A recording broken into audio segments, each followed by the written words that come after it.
Hi, my name is Bassie and welcome to Pride Tuesdays with Gracian Hall. The question is, in one sentence, tell us who you are.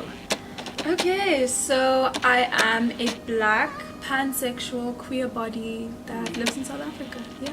Okay, great. What do you identify as? As I said, pansexual. So basically that means that I don't care about what body parts you have. Like, I'm mostly in love with your soul. I'm a soul searcher.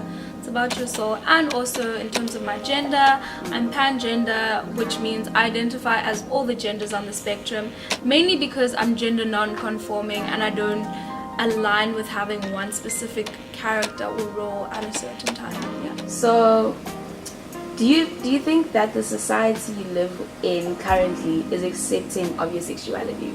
No, not even the community itself. The biggest thing about every group, interrelational group, is that there's conflict within it.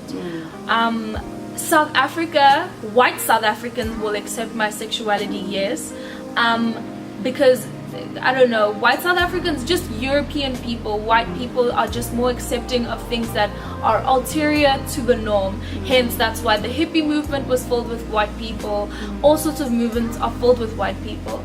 But with the queer community, they don't see pansexuality as a sexuality that's in the community. They only see mainly homosexual or bisexually related sexualities in the community as in the community. So yeah, it's a constant struggle, but no, both in South Africa people don't accept. I mean, in Cape Town, yes, people do accept it, and not all parts of Cape Town. You go to your Green Points and Sea Point and Camps Bay and the southern suburbs, some parts of the southern suburbs at least, and they're comfortable with that. But you still know that if you go to like a Marbury late at night and you're with your girlfriend, you can still have that chance of being attacked, you know. So no and yes, yeah.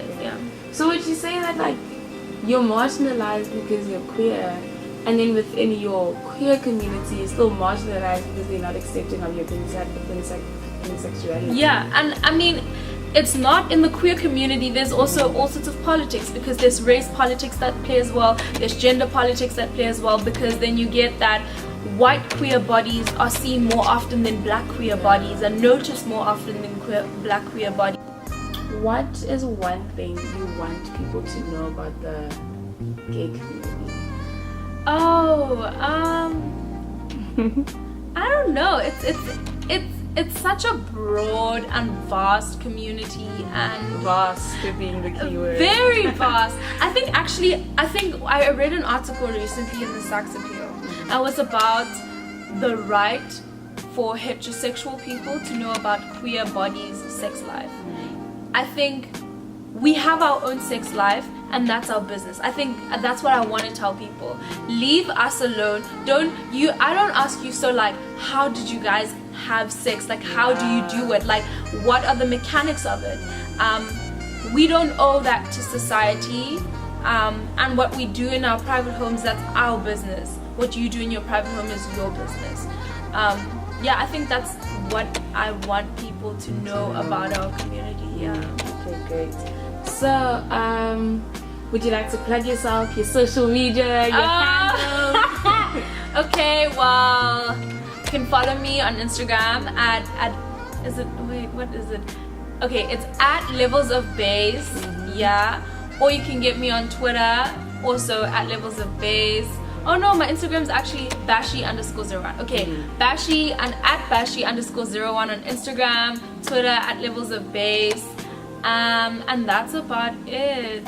Yeah. Swipe right on my Tinder. Yeah. I mean, swipe right on my Tinder if you see me. If you see me in the streets, holla at me. I'll smile back. I'll wave back. Yeah, that's it. Yeah. And we're done. Thank you so much.